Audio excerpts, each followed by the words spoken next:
GIC was established in 1999 to promote intercultural diversity on local and international audiences in various program projects. This weekly GIC Talk is one of the major programs of the GIC, and every week the volunteer speakers share their knowledge about culture, history, politics, and art with listeners. It's wonderful that the GIC Talks have been happening since 2003 through the willingness and support of so many volunteers. Before starting the talk, please turn off your cell phone and switch to silent mode. Okay, I have a question for you. When you write using other languages, how much do you understand the social culture and historical background of the language? Maybe many of you partially know and just understand it. But however, the number of multilingual students is increasing in U.S. institutions of higher education. And also, there is no exception in Korea and all over the world. That's why it's truly important to understand the informative backgrounds to write down something. Today's speaker, Gwangju, is an ESL writing specialist at the University of Washington Bothell, and she has a doctoral degree in curriculum and institutions from the University of Illinois at Washington. She will introduce the needs of writing in other parts of the world and present some practical tools and strategies. Now let's welcome Gwangju to the presentation.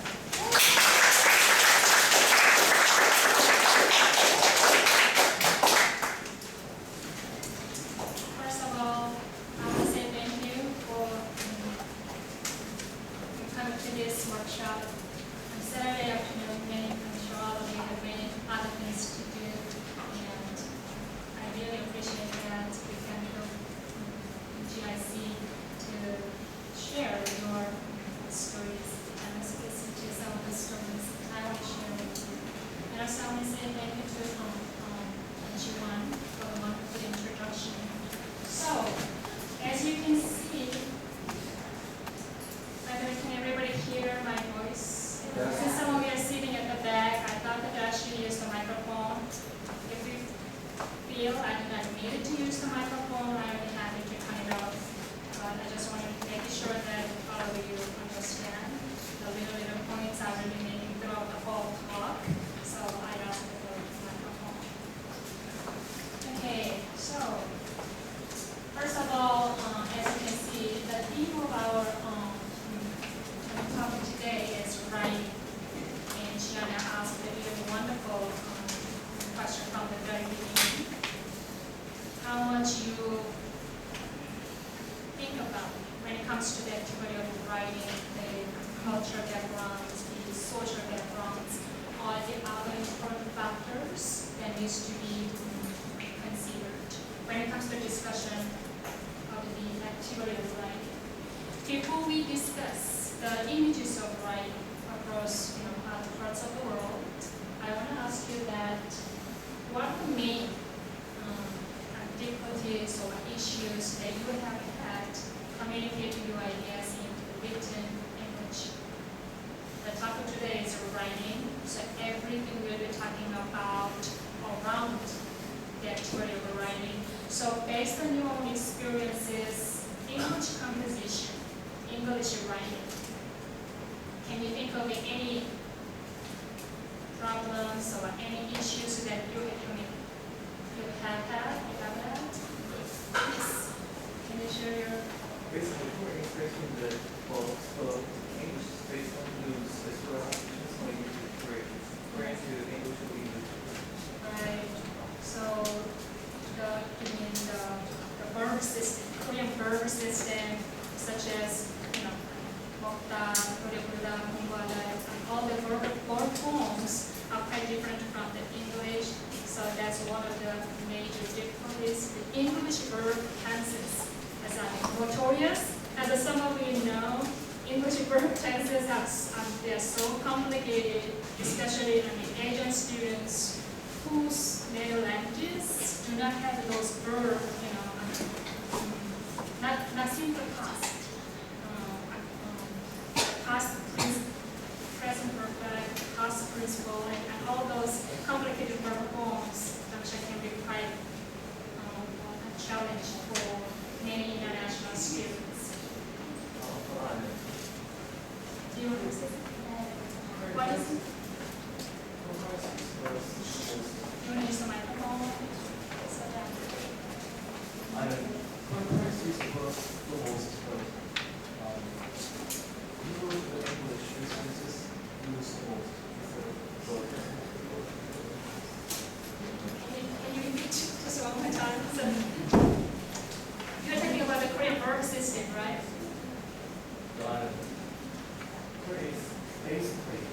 Based on the verb, we use the verb the most everything else. But in English we use the lose the most instead of verb. Lose. Nouns. Right. Do you understand what he was talking about?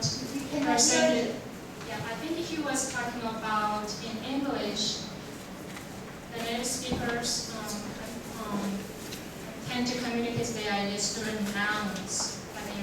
They use much more kind of concrete forms rather than full sentences using full verbs, like noun and adjective. So they tend to convey their ideas in a more, I don't know, concise way. Something like that. I hope I have captured the main points that you are talking about. But I'm sure we will have opportunities to touch on the points he was making throughout the talk. And I'm the ESL writing specialist at the University of Washington Bothell campus, which is about 30 minutes away from the Seattle campus. And I also have a PhD in curriculum and instruction in writing studies from the University of Champaign. And I have worked with a lot of American students and international students at the Writing Center, University of Illinois, and also at the University of Washington. So I'm pretty much familiar with the problems that many international students, not only Korean students, but also students from many other parts of the world, when they come to the USA, the issues that they have had communicating their ideas in written English in American institutions of higher education. So I want to show you today some of the video clips. And before I show you the video clips, I want to point out, when it comes to the discussion of the activity of writing instruction, two main points, two main parts that we need to think about. First, many of us, especially many students, tend to perceive that grammar is the most important thing. So many students tend to be preoccupied by the grammatical aspect of the writing. But if you really think about it, not only grammatical aspect of the writing, which is a linguistic aspect of the writing, but also the rhetorical component. Here, rhetorical components means, as you can see here, how we develop our ideas, our argument. Not only noun forms, verbal forms, adjective forms, or adverb forms, how we develop our argument even in the sort of case of writing. So how we develop our argument and how we organize our ideas and how we synthesize sources and how we cite sources for academic writing. So documentation is also one of the very important issues when it comes to the discussion of writing and writing instruction. Lastly, also how we represent our identity in writing. So I really want to emphasize that we need to think about not only linguistic and grammatical aspect of the writing, but the rhetorical aspects of the writing, which include these. So now, I want you to listen to some students' voices, some international students who came to the USA to pursue their higher education, and the difficulties that they have had adjusting to US academic educational system and how they had to represent their identities. So first of all, I want you to listen to Maho's voice, who is from Japan. So she was talking about Japanese rhetorical organization, how it has impacted her own identity construction in U.S. academic writing journal. So.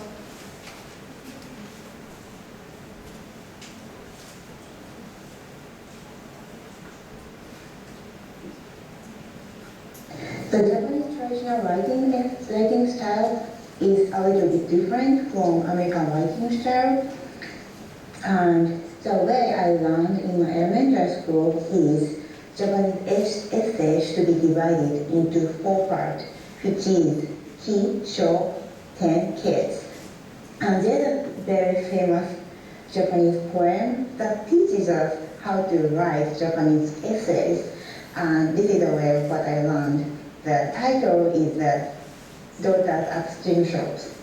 And key part is there are 2 daughters at the string shops in Osaka. And show part is the oldest daughter is 16 years old and the youngest daughter is 14 years old. And this is the 10 part. Japanese samurai will kill their enemy by arrows. And kids part is Japanese daughters at string shop will kill guys by their eyes. So in 10 part, we suddenly start talking about totally different things from the thesis. So readers can surprise like what we are talking about is totally different from the story about the Japanese daughters. But when you come to the conclusion, you can see how this part is connected to the conclusion part. So 10 part takes very, very important role in Japanese essays. This is the way we get the attention from the reader. I don't know how many of you have really understood the point Maho was making. We are from, the Korean language, we have the Kisen jungle pattern, right? Which is very similar to the Japanese rhetorical organization pattern. Before we talk about the comparison between the Japanese and our own rhetorical organization, I also want you to listen to Anna's voice, who is from Ecuador in South America. After this, we will briefly talk about the differences in terms of rhetorical organization. So.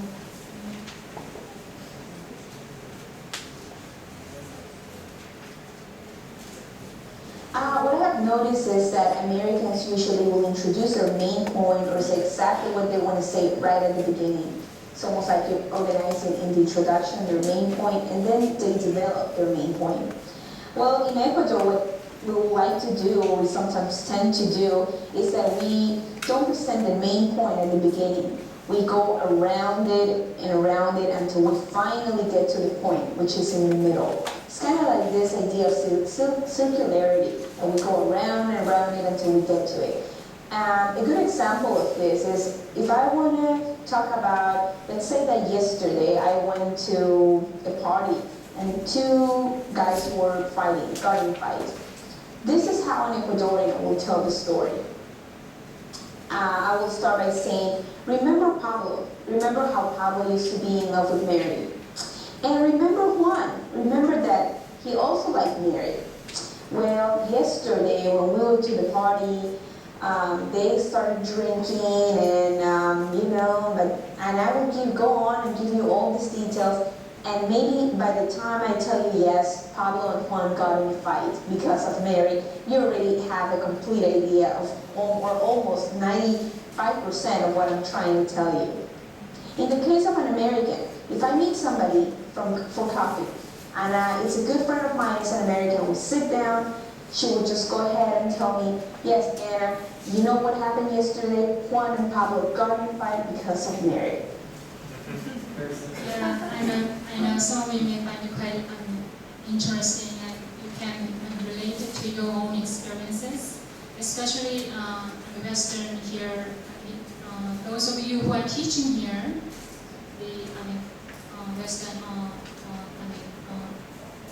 teachers, instructors. Though when you communicate with Korean people, sometimes you may have been a little bit confused about the way Korean people convey their main ideas So when it comes to discussion of the activity of writing, especially in academia, the rhetorical organization, how he or she develops his or her argument point is really, really important.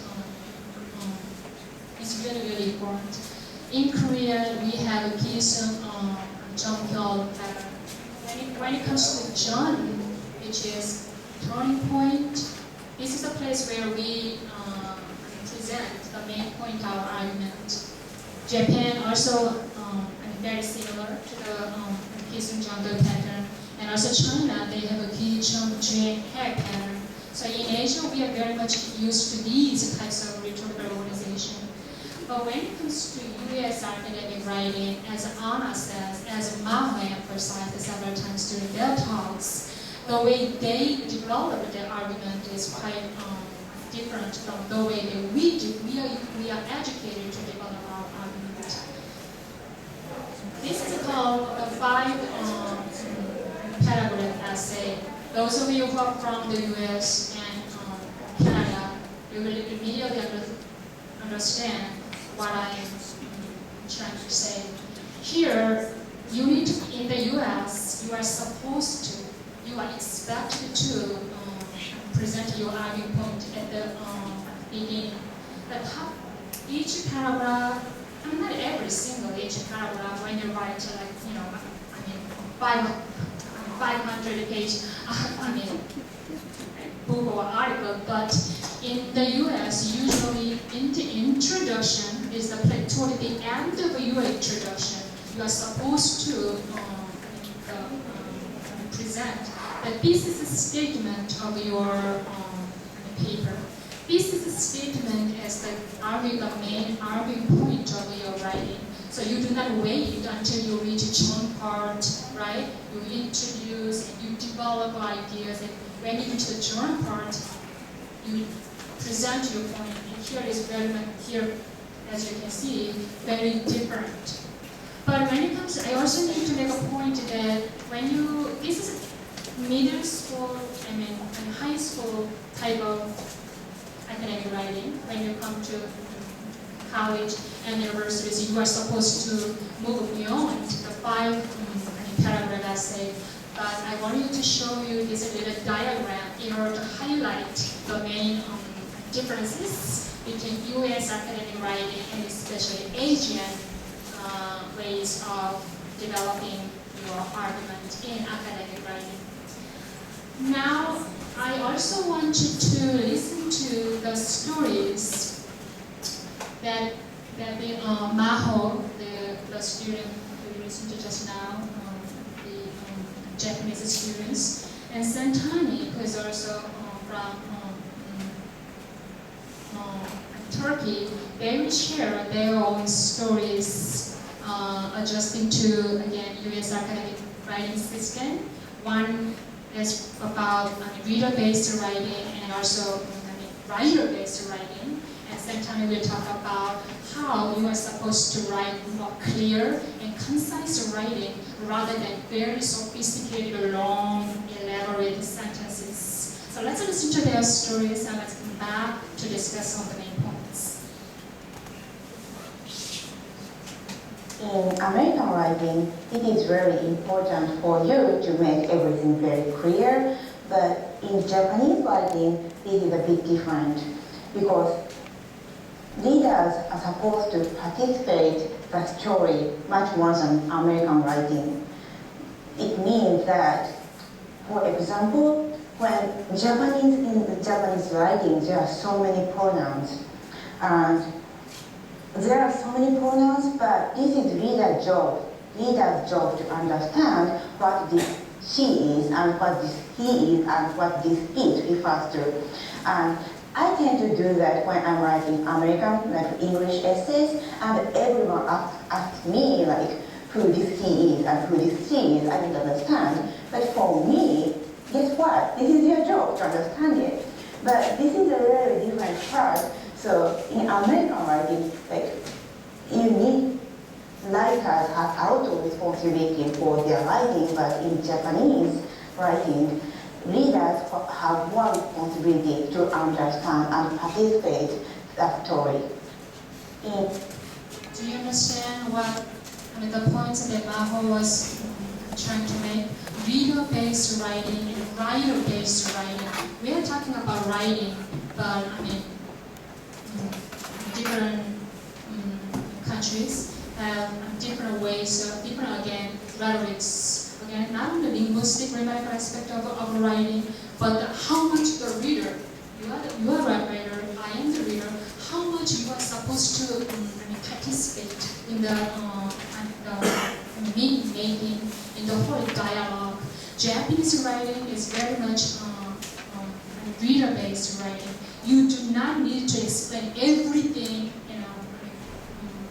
clearly. Like you do not need to repeat. Here it refers to what. Here she refers to what. He, they refers to what. Here is it.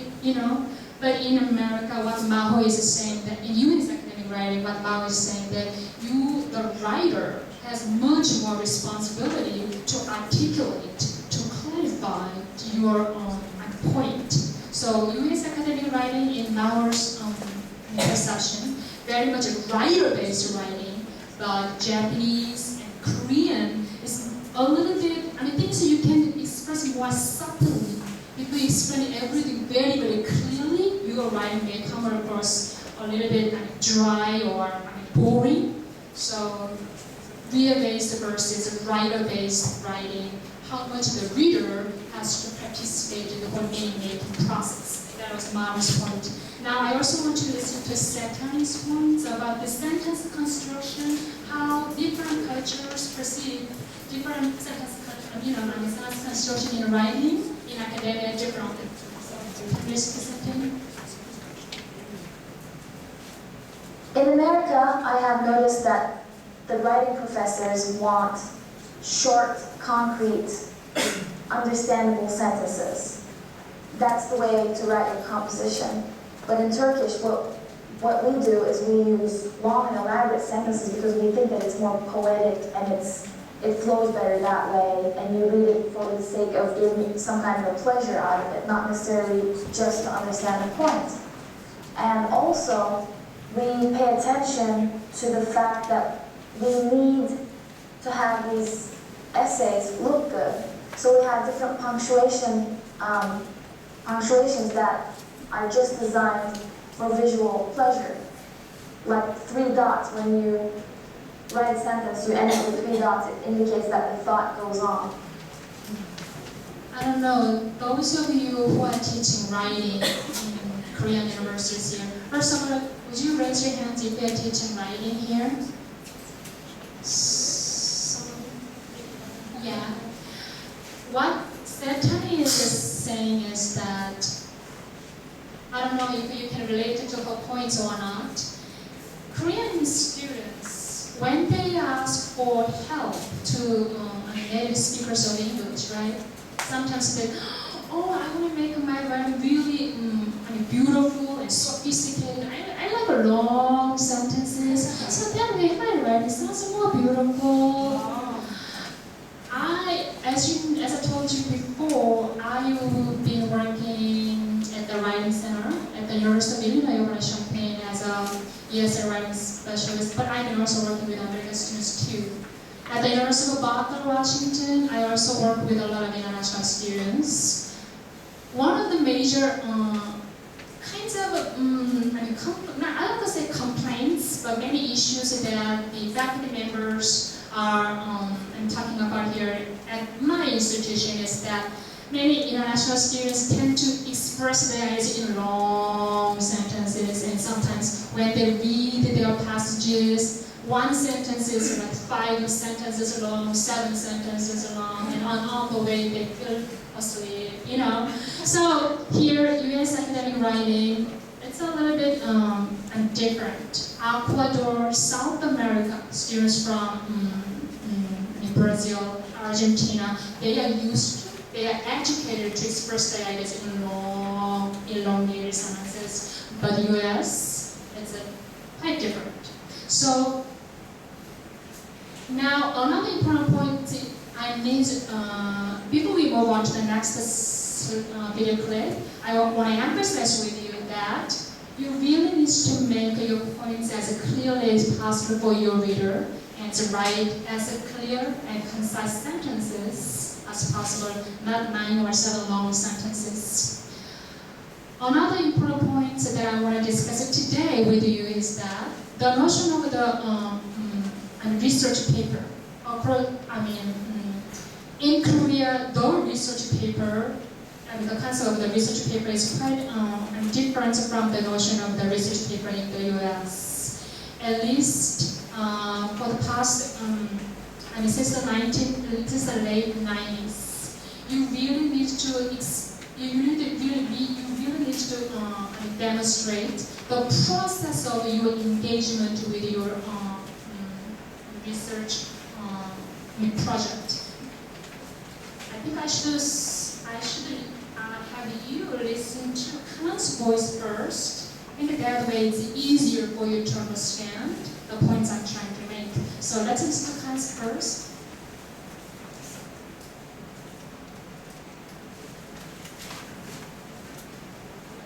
In Vietnam, you risk the chance of getting penalized if you go outside the classroom and put in extra information other than what's lectured in the class from the teachers. An example was when I was younger, I was given a topic of writing about a typical meeting in the classroom and just describing a class meeting. And so I was here in the classroom writing about the atmosphere of the class, and I thought that wasn't enough. So I looked out the window and I started writing about the schoolyard, how peaceful it is during study hours, and I started mentioning about the trees and the leaves falling, and I got marked down for that because I wasn't supposed to write outside the classroom. In the United States, for example, in my history of medicine class, I didn't do very well as I thought I would on my first paper, because I didn't go outside the classroom and finding information to put down on my papers. So the main difference here is that extra information and the students' own opinions are so valuable in essays. I think there's only you who are sitting at the very back who is teaching writing. I don't know if you agree with Khan's voice and Khan's opinion or not. She's talking about how the notion of the research paper in Vietnam is different from the concept of research paper in the US. Do you ask your students to go out and cite sources, not the sources that you read in the classroom?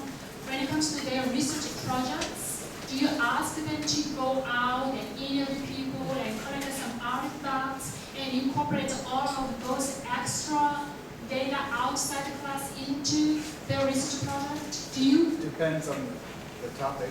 But it depends on the topic. Generally, at least once per semester, students have to do some research. Right, yeah. So, you mean, it depends? For an average topic, no. I tell them what they need to do because it's easier for them and they can work on their writing skills that way. But for a longer term assignment, they have to provide information that I didn't give them. Right. So, I mean, it depends on the topic.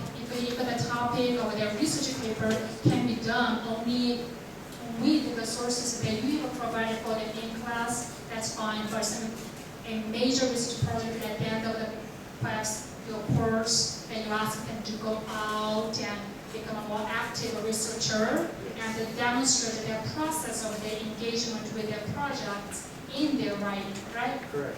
Yes. Yeah, so I think that you already got the points I'm trying to make, how the concept of research is diverse, right, across cultures. And since it's already 3:33, there's one more student I wanted to show here, but I think I should skip this part so that we can listen to all the other students' voices that have toward the end of it. So anyhow, I really want to emphasize with you that the process of your engagement in the project, you really need to demonstrate that. That's really the approach. The very concept of writing as a process, this kind of engagement process is a very important part of U.S. Education. So whether you are preparing for your studies in the U.S. or those of you who are teaching any other writing or reading courses in Korea, the points that these students have made and I'm trying to make, you really want to take into consideration. So here the portfolio project, not just they call it not so much a research paper any longer, it's a research project. The portfolio project that we've been talking about here. Another important point when it comes to discussion of academic writing, I'm sure many of you are already thinking about this point. Plagiarism. How many of you have already dealt with your students' plagiarism in your classes? Can you briefly share your experience with us? You are teaching at Gwangju University, right? Yeah, it was actually the university I was at before. But there were quite blatant plagiarism that was quite easy to tell. And they must have. I don't know how they thought I would have been able to tell. Have you ever felt that Korean students in their English classes or in their Korean composition classes, they were not educated. They were not really taught how to cite sources, how to synthesize the sources effectively. So they do not have any idea whether they are plagiarizing, whether they are stealing somebody else's ideas. Do you agree? Yeah, to me, plagiarism is one of the most serious things you do. Right. That I would automatically fail something. Yes. And I felt that they were not, aware of They it, were not. right? Yeah. Yes. Excellent point. I forgot your name. Oh, you. Yeah, they do it. Yeah, I just wanted to say the same. I've seen certain cases where it's just not important. Right. It's really not a big deal if Right. someone takes some extra information. If they're helping to clarify something, Right. it's okay. But also, I was raised in the tradition in Canada. Any Yes. plagiarism, it's grounds to be expelled from university. Yes. And if a professor sees that, Right. they can kick you out of the university, so you can't attend. Right. But I see it in lots of different ways. Right. But I realize it's just that people generally Right. don't think it's such a bad thing. It's not that they have Yes. bad intentions. Yes, that's an excellent point. In Korea, I think that English education in Korea, I think this source use and synthesis aspect of writing is one of the most important areas they all really need to pay more attention to. Korean students, when they come to the USA, sometimes, without their, awareness or without their any knowledge, any idea, they had no idea whether they are, plagiarizing or stealing somebody else's ideas. Again, simply because they were not taught that way. But as you all know, plagiarism is a very serious academic crime. As Kyung said just now, you can be expelled from your universities, and so it's one of the serious issues here. I think there's another tip. Do you want to say I something? was just going to say, if it's an English composition and they're writing in English as their second language, Right. most students they've been taught that to learn English, you copy it from English to English. Right. So rather than That's true. writing in their own ideas and That's composing true. the sentences with their own That's syntax, true. they just copy the sentences because they think it's going to make them better. Fantastic. Yeah. How many of you, those of you who are high school students or college students, when it comes to expressing your ideas in English, sometimes you simply copy, right? Without you aware that you are plagiarizing, you simply copy and paste I'm sure that based on my experiences, or at least sometimes, I'm working with my students at Daejeon University in Korea. Before I went to the USA, I worked at Daejeon University for a while. My experience of working with Korean students, I have seen quite a few pleasant cases by my own students too, so I can relate to your point really, really well. Now, I want you to listen to Lily's voice, who is from China. As some of you know, that mainland China, the Republic of China, plagiarizing, using somebody else's ideas, copyright issues. We all talk about how I don't want to use the word notorious, but the Chinese people in the US, this idea of plagiarizing sources, many Chinese students are sometimes innocently accused. Okay, can you listen to Lily's voice?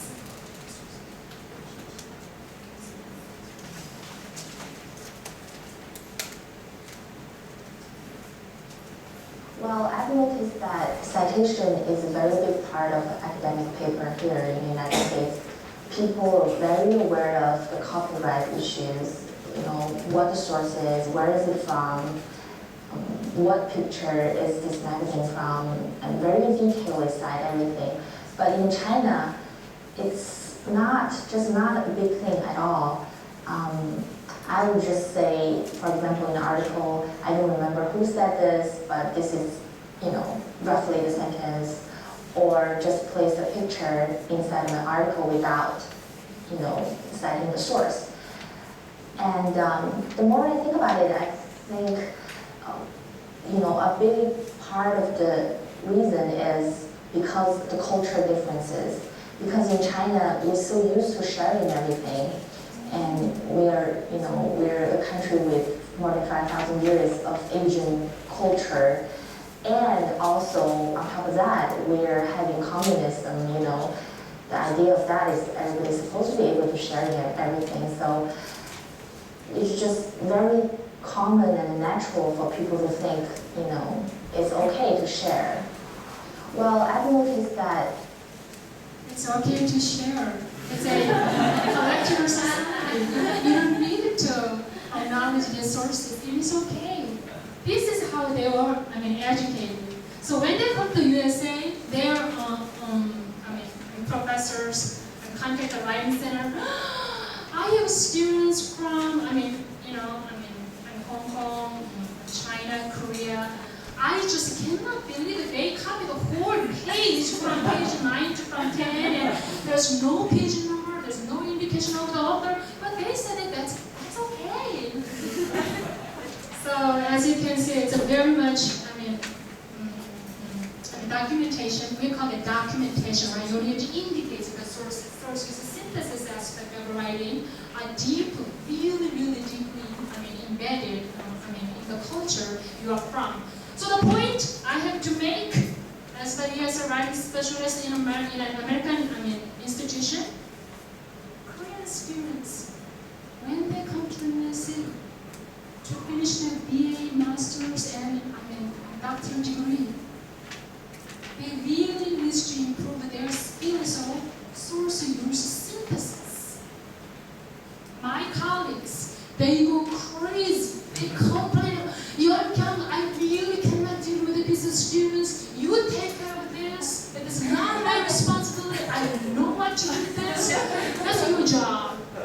And now I see this, audience, white people and some Western colleagues who are teaching English in Korea. Now this is my responsibility to emphasize the importance of teaching properly, teaching more effectively. We've got to indicate the sources, synthesize the sources more effectively. Academic writing, you cannot write everything from your mind. You have to read so much reading that you've got to do. How you can integrate the wonderful readings that you have done into your own writing. The fundamental connection between reading and writing, I cannot emphasize this too much.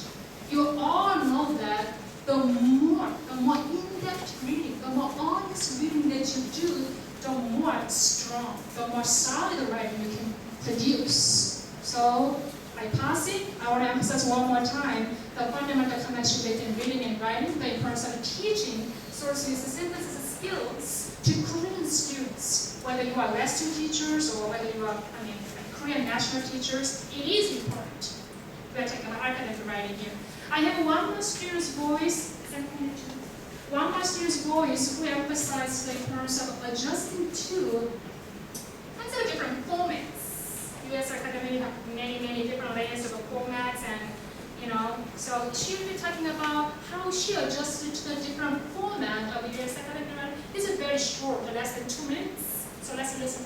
When I first got here and started my college education and started taking writing lessons, I was really surprised at all the formats and all the guidelines that I had to pay attention to, because you had to do everything in a certain way, like 12 fonts and double spacing and all these things that I had never learned before. I have never used a computer before I came here. And I was really surprised about that, because there's all these guidelines that you have to follow and all these formats that you have to pay attention to. But then again, America, we look up to the education system that they have in America because it's more free and it's more relaxed. So I was surprised to find out that they can be just as strict as our countries. So again, different formats, different rules, different conventions. We have to learn and adjust to become a successful member in the academia. Okay, now I already talked about this, so I want to skip to the next slide. But before I do that, I want to emphasize just one more time that how to summarize the sources, how to quote the sources, and how to paraphrase the sources. Quoting, paraphrasing, summarizing, those are key skills that you can avoid committing plagiarism. So please pay more attention to these aspects of academic writing. So when it comes to discussion about academic writing skills, how you can become how you can achieve your goals in the U.S. These five aspects of academic writing skills I thought I should emphasize with you today. And planning. You all know that when it comes to completing a certain assignment, I cannot emphasize this too much, because the more planning you do, the more solid product you can finish and you can come up with. And also appropriate organization. Not only different cultures. I don't want to say that U.S. academic writing has this different liturgical organization, but also I need to emphasize that the genre, what kind of genre of writing you are working on at this specific time. So the following the appropriate organization for the specific genre of assignment, that's what you really need to pay more attention to. And also I emphasize the source user synthesis. I will skip that part. And also finding, analyzing evidence using data. Again, Allison, I don't know your name, but I'm sure you all understand the importance of demonstrating the process of your work, other than just turning in the product. So how you can use the data appropriately, and citation, footnote, and bibliography. There's a really important aspect of writing. When it comes to a discussion of the activity of writing, as a ESL writing specialist in my university, and also as a scholar and teacher who has a degree in writing studies, very different perceptions between Korea and the US that I need to emphasize. First, learning to write. Many Korean students tend to think that I really want to improve my writing abilities. I am learning to write. I really want to become a better writer. But think about it. Is it true that you all want to improve your writing abilities? But have you ever thought about you become better learner? You become better students by writing. So not learning to write, so in so many contexts, so often we write to become better learners in any context. Not only better students and learners, better sometimes mothers, better fathers. Things that the more we organize in our lives, the more, effective that we become in various contexts.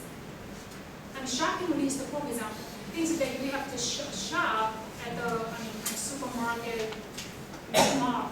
So try to expand the activity of writing, how much we really become better communicators, better students, better mothers, better fathers, through the activity of writing, the crucial role, the precious role the activity of writing plays in human lives. In America, I talked to two of universities at the back before, but I forgot your names. In America, the activity of writing, which is fundamental in students' education, and there is a concept called WAC, writing across the curriculum. It doesn't matter whether you are getting the degree in mathematics, music education, electrical engineering, computer science, agricultural science. It doesn't matter what the degree you are getting from. So much writing that you have to do. So basically, you are writing to learn, writing across the curriculum. 모든 커리큘럼을 통과하는 writing. Again, well, some people think that, oh, I'm getting a degree in mathematics. I like mathematics. I don't care about writing. I'm a music major. I'm a piano major. I don't care about writing.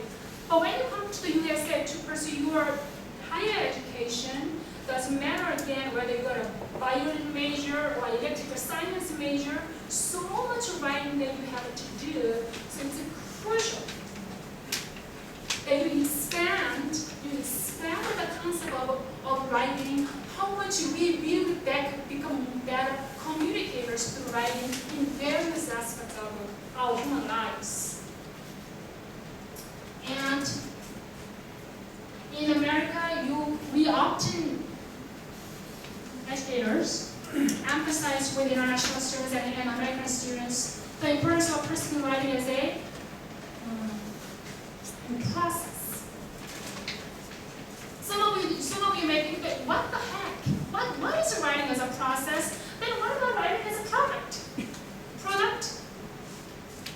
And TOEFL exam, TOEIC exam, GRE exam, LSAT exam, all kinds of exams. Those of you who are trying to improve your writing, but actually you want to improve your scores, test scores, better TOEFL scores, better GRE scores, but you really move beyond that. Writing is not just a tool that you use to improve your, test scores. As a tool of learning, the fundamental tool of learning in human lives as well as in academia, and you learn so much by reflecting on what I did in the class, what I did in the meeting with him or her. So fundamental role that writing plays, and learning from reflection and learning from revision. Those of you who are preparing to come to the USA, you will learn very, very soon that instructors emphasize that revise it, and I will not mark your paper down. I will give you more opportunities. Revise, come back. Revise, come back. Revise, come back. And you learn by constantly revising your work. So the whole this reflection and process, revision process will help you basically become learners and better learners and better communicators.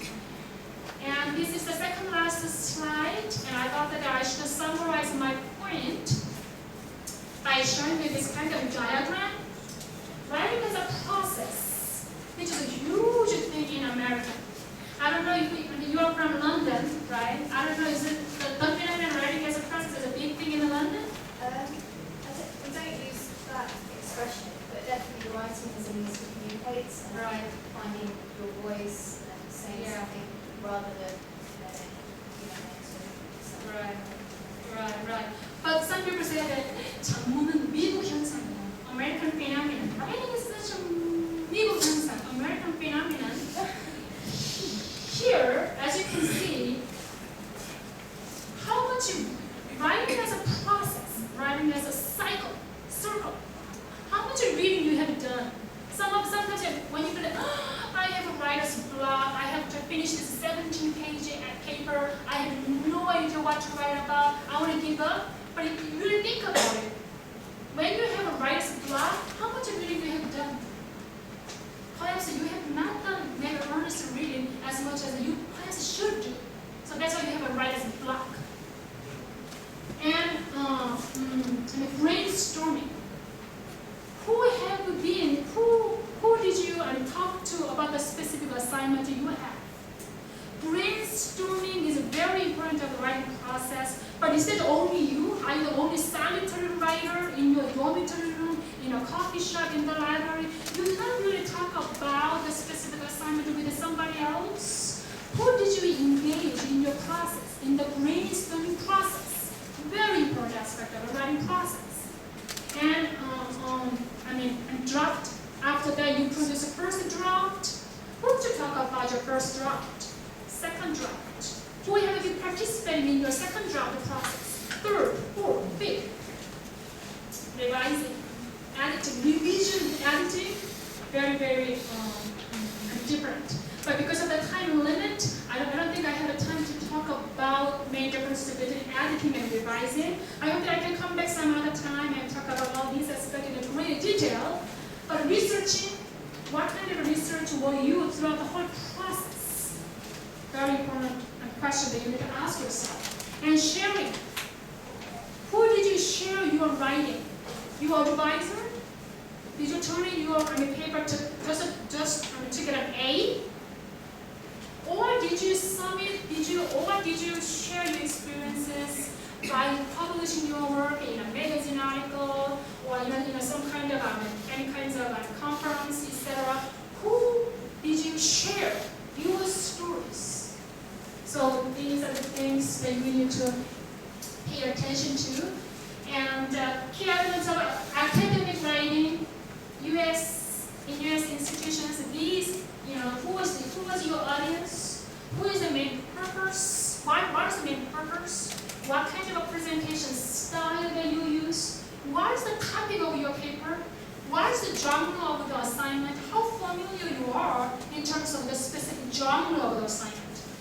And I want to stop here because we have just a few minutes left. I want to just open the floor. I think I have already covered these points. So instead of just reading through this, although we have just a few minutes left, I have so many things to say, so many things to share with you. Working with many international students, many American students at the University of Illinois, at the University of Washington, and I tried to condense as much as possible, but still, I sincerely hope that I can come back next year and then do more, 2 or 3 talks, and then I can talk about different all those aspects in great detail. But now I want to open the floor. I'm sure some of you have some dying questions. Any questions? I have a question. One thing that I noticed in Korean writing is the way of writing first, Right. comma. Like if it's an essay, Right. there's like first, comma. Yeah. Then a second paragraph, secondly, Yeah. third, like dividing information Test examination. That's the product. That's the product of preparing Korean students for, a test. As you all know, the university entrance examination in Korea, there's a huge thing. Many students are dying. They're killing themselves to improve their test scores. In order to get better scores, Korean English teachers tends to teach their students that, okay, first paragraph, firstly, second paragraph, secondly, third paragraph, thirdly. So then at least in terms of organization aspects of the writing, the students can make a better score. So again, as I emphasized that today, Korean English education, we have so much to do. Move beyond preparing students just for the sake of improving their test scores. So much money has been spent for TOEFL preparation, TOEIC preparation, GRE preparation, LSAT preparation, but test. By doing so, Korean students tend to have a very narrow perception of writing. Really, writing is so fundamental role in human lives as well as in academia. So that's one of the points I guess whatever conferences I will go to in the future, we will constantly talking about. I guess. Any other burning questions? I guess the time is up now. From the very bottom of my heart, I really want to say thank you for listening to my speech.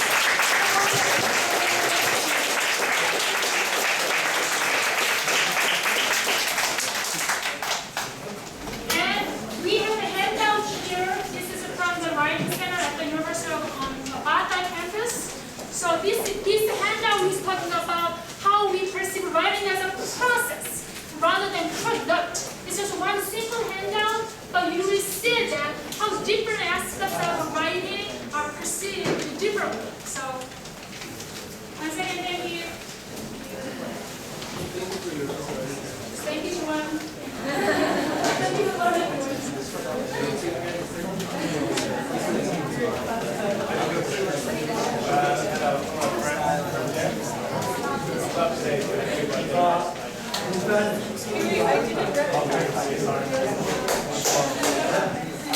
I feel very proud of this talk because Gyeong is my former student.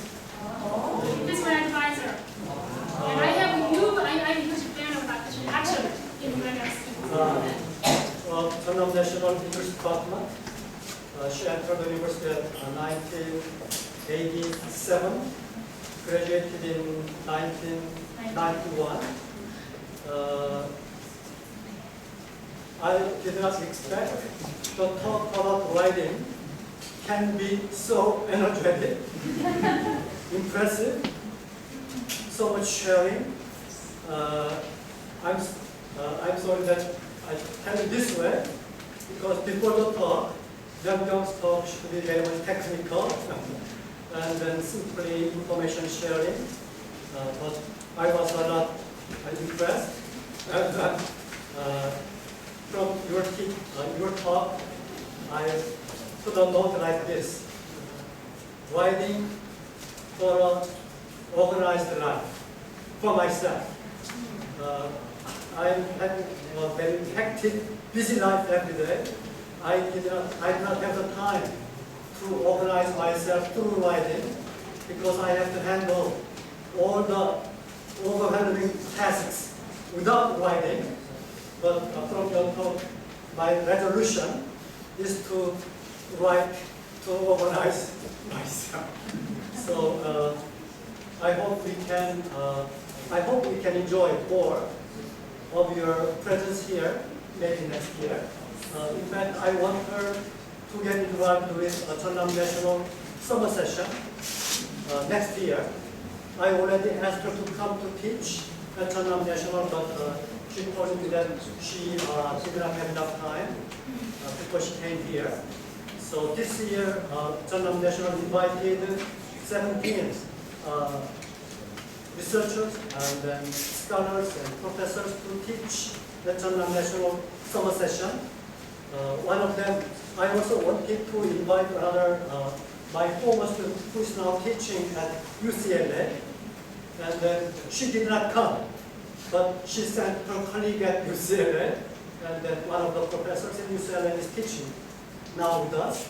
So next time we will have Dr. Min from University of Washington. Otherwise, we have to send somebody else. So I feel very proud of having this talk and then sharing your expertise and then energy and knowledge with all of us.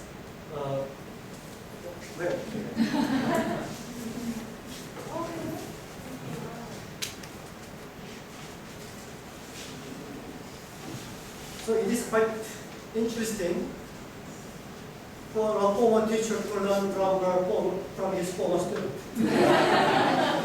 Thank you very much. Thank you very much.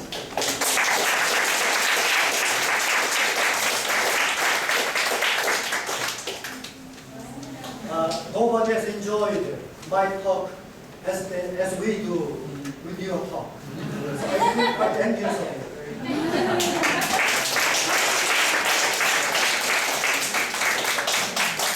호스트들이 와주셔서 감사하고 또 내년에 다시 올 수 있길 바라고요. Once again, thank you very much for your participation and attention. At the beginning, I did a little bit of stammering. I don't know. I mean, some people say I'm a really eloquent speaker, but sometimes I don't know why, but I tend to stammer a little. But next time when I come back, I will share my stories in a much more interesting, perhaps more energetic way. So when you go to your own classrooms, when you go to your own workplaces, you can share, you can convey the things we were trying to convey to your own students and your colleagues. Mr. Gedesawa? Just talking about mental health and modern society that emerges, recent theories and technology to improve individual mental health and happiness. The speaker, Daniel Lukier, will share some strategies and other important qualities associated with the positive psychology movement. And we'd like to invite you to join the GIC tour to Udon Mountain and Namyang. This tour will be led by one person who has better knowledge in Korea than Koreans. The date is July 16th, Saturday, and we open the reservation until July 12th. Please refer to GI's websites for more information. We are looking forward to your participation. And for those of you who don't know much about the GIC, I'd like to tell about the GIC. It's a local non-profit organization which promotes intercultural understanding among local and international residents through various programs and projects. If you'd like to learn more about GIC or support the GIC as a member or volunteer, please feel free to talk to our coordinators and volunteers. Thank you for joining us today, and have a nice weekend.